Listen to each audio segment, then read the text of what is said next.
Today's Hubcast guest had always had an ambition to be an interior designer, but she found herself working as a bookkeeper and later a finance director of an interior design firm that specialised in film studios. When she eventually decided to make the leap into interior design, unfortunately the pandemic hit shortly after. Let's find out how she navigated that storm.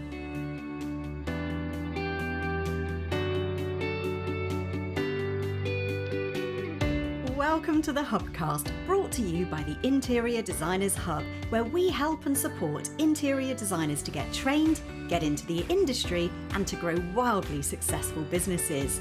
If you want to work in the field you love, create the lifestyle you desire, and make the money you truly deserve, you're in the right place.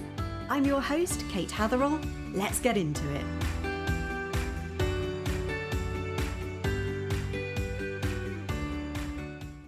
Hello, welcome to today's Hubcast. I am really excited today to be able to welcome Carolyn Hayter from Langdon-Hyde Interior Design. Hi, Carolyn, welcome to the Hubcast.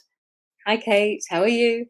I'm well, thank you. Really excited to have you here today and to hear all about your story.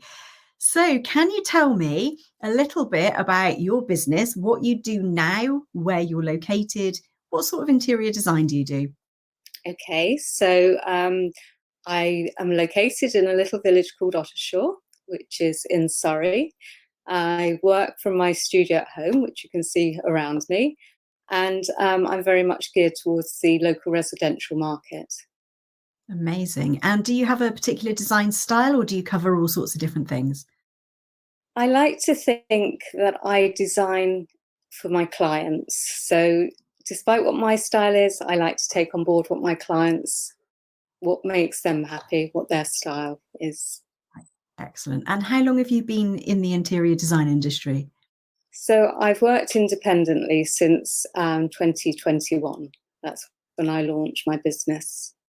Amazing. Okay. And prior to that, were you doing something else or have you always been an interior designer? I've always had a burning desire to be an interior designer, and my journey started a long time ago. I had an ambition when I was working as a bookkeeper to study interior design. So I started a correspondence course with a company a long time ago. Found it really hard work because there was no such thing as internet and so on and so forth, where you could have instant feedback from people. And so I decided that rather than pursue the studying, that I would put on my big brave pants and apply for a job with a design company as a bookkeeper. And that was really where my journey started. And that journey lasted for 28 years, up until 2021. Wow. Amazing. So was it a case of you kind of wanted to work in the interior design industry, but that it was by doing the bookkeeping side of things, you sort of were in the industry without sort of putting yourself out there as a designer? It was my way into the industry. And I was very fortunate because the company that gave me the position was based at film studios at the time. They were doing some really exotic work, and I very quickly became finance director and a major shareholder in the company. And we did some really exotic work. And I was very fortunate as the company sort of contracted and expanded that I was able to work across all the disciplines of the company. So not only was I sort of back of house, I was doing a lot of the design work as well, but collaborating with teams, really. Okay, so you were able to kind of pick up that design and that creative work alongside the kind of bookkeeping, accounting type work that you've been doing as well. That's right, yeah. Brilliant. And at what point did you, was there a point or was it a gradual sort of thing where you suddenly went, do you know what, actually, I want to go and be an interior designer now? Was that a defining moment or was it just a gradual sort of realization?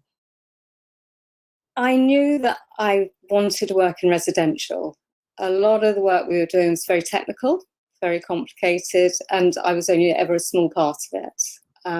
I really wanted to be captain of my own ship and, work in the areas that I felt comfortable in. So, yes, eventually I found it was the right time to quit that position. Right time for me, wrong time for the world, because it was 2019, and of course COVID kicked in Right. the year after. So that Gosh. was a bit of a So you start. so you went to start up your business and then the whole world shut down. Absolutely, yeah, yeah. I did use the time usefully. I studied um, more technical stuff, a lot of SketchUp and social media. So that gave me a good grounding for when I did eventually launch properly. Amazing. And how did you then, so post-pandemic, presumably, how did you then launch? Was that something, so you said that you'd done some preparation, so you'd done some SketchUp work, you kind of knew what you were going to be doing, you'd studied, I think you said, with Tech Pixies to get some experience under your belt, the know-how that you needed. So what then did you do? Did you know how to set up a business? Well, having worked in a business all that time, you would think that, yes, it was no problem. But no, through all my social media studies, that's where I found the Interior Designers Hub, and obviously got in touch. Well, actually, didn't get in touch, but took one of your trial courses, and I Yes. think the first one was the pricing, and the next one I did, I think, was one of your 5-day challenges, and I realised the value of belonging to the hub and how it could support my new business.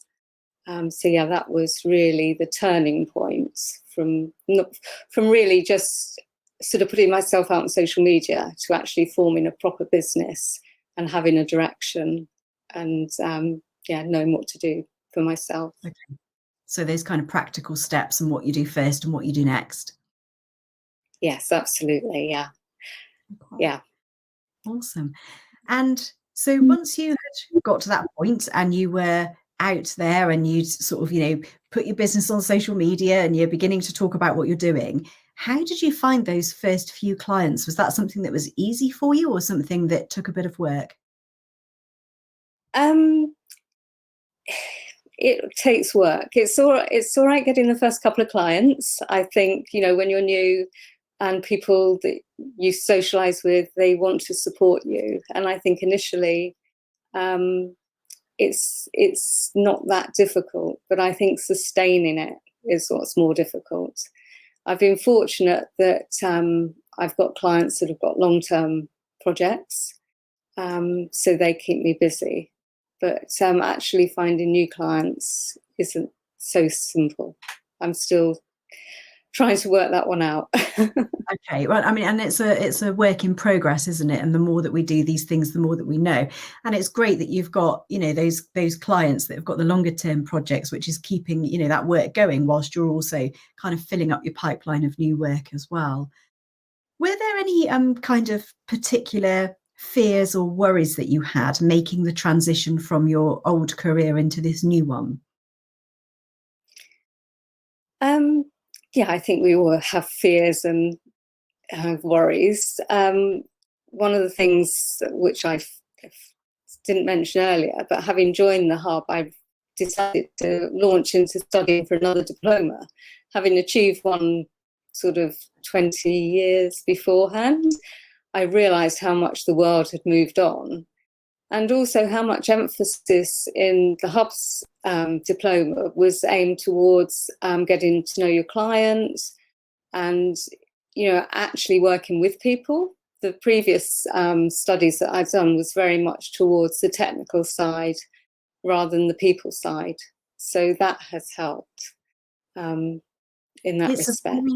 it's a very people-centric business, isn't it, interior It design? And I is. don't think people always realise that.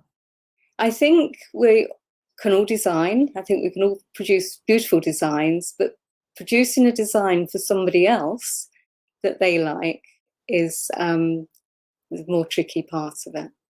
Absolutely. And I think, that's absolutely nail on the head, because we all know what we like. We, perhaps have trained or have just the skills naturally to be able to produce it. But there's something else additionally that you need when you're working with other people, which is about interpreting what their likes are and being able to understand what delights them rather than what delights you. Absolutely, yeah. Okay.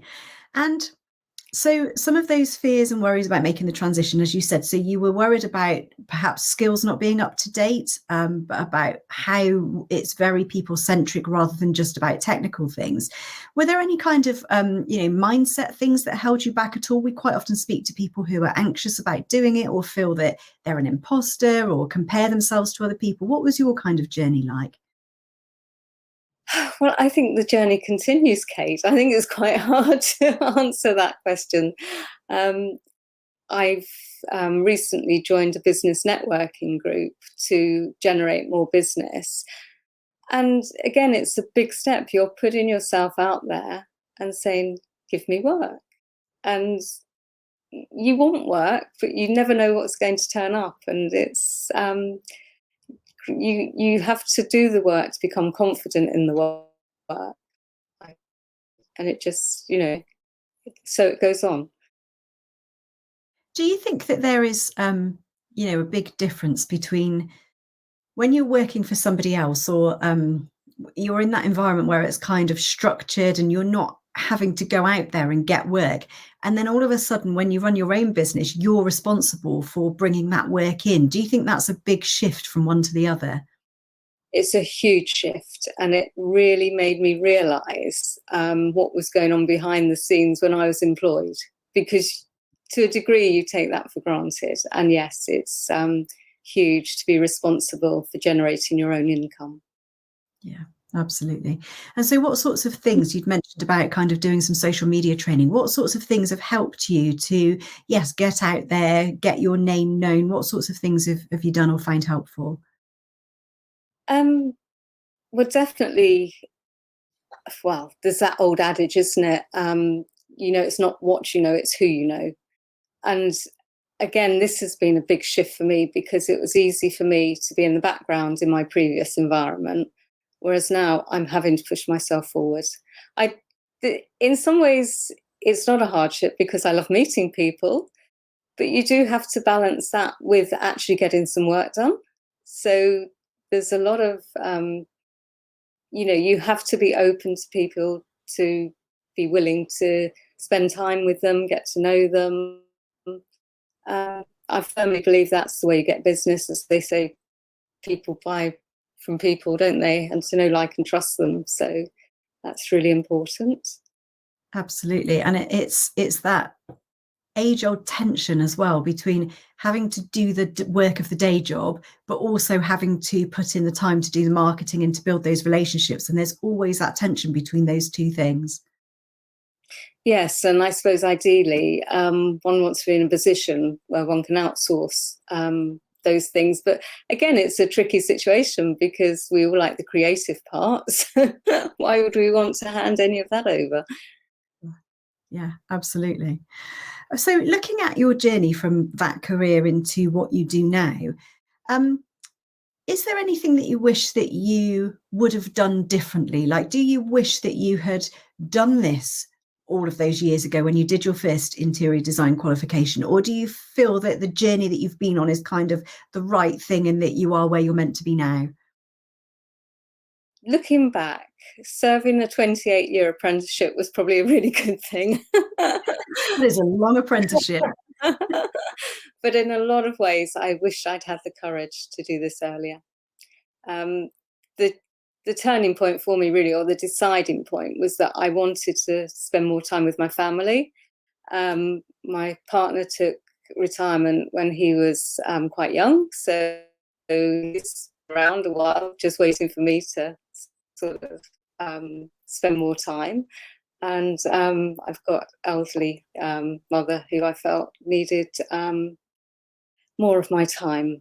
So it's again a balance, but I'm far, far happier working from home, having control over my destiny now. Amazing. And are there any kind of lessons that you've learned along the way, or anything that you would tell your youngest self if you could kind of turn back time and go and talk to an earlier Carolyn? I think you do have to have self-belief. I know that's easier said than done, but I firmly believe we're capable of doing anything. You just have to get on with it. I love that so Confront much. fears, I think. And do you think that there is a reason that you have that more now than you did back then? I'm sure there is. I think it's just growing up. Yeah. And we sometimes hear that as well with people on the Hubcast as well, that it's just time and experience, and that although people would have liked to have done this earlier, actually they needed to go through all of those experiences to arrive at this point where they were confident enough, or they were prepared enough and equipped enough to be able to do this. Yeah, I'd agree with that 100%. Yeah. Amazing. Oh, Carolyn, thank you very much for sharing that journey. And, it is lovely to see your business taking shape and growing, and to see you getting those clients in. Before you go, would you be happy to play a game of Designer This or That? Of course, that sounds really good fun. Amazing. All right, so I'm going to put 1 minute onto the clock, and I'm going to give you choices, and you just have to tell me the first thing that pops into your head. Are you ready? Okay. Yes, I'm Amazing. ready. Scandi or boho? Scandi. Spots or stripes? Spots. Maximalist or minimalist? Maximalist. Dark or light? Light. Victorian or Edwardian? Edwardian. Carpet or hard flooring? Hard flooring. Brushed chrome or shiny chrome? Brushed. Symmetrical or asymmetrical? Asymmetrical. George Clark or Kevin MacLeod? Oh, Kevin MacLeod. Floral or plain? Plain. Art Deco or pop art? Art Deco. Changing rooms or interior design masters? Interior design masters. And there we are. That is the time. Our minute is up. Carolyn, thank you so much for playing Designer This or That. Thank you, Kate. Amazing. So that brings us to the end of today's podcast. Carolyn, thank you so much for coming on and sharing your journey. And I know that that's going to inspire other people as well to, perhaps make their own leap and to make their own changes. So thank you very much for being here today. Thank you, Kate. It's my pleasure. Thank you for tuning into Hubcast by the Interior Designers Hub. If you've enjoyed this podcast, please take a screenshot and share it to Facebook, Instagram, or your favourite social media channel. Make sure to tag me in at Interior Designers Hub and let me know what you enjoyed about this episode. I reply to each and every comment. I'd also like to offer you an incredible free gift, which is going to show you the exact roadmap that you need to take to become a wildly successful interior designer. It shares our secrets to business success. If you'd like to get your hands on that, head on over to interiordesignershub.co.uk/roadmap right now. Thanks so much for listening, and I'll see you next time.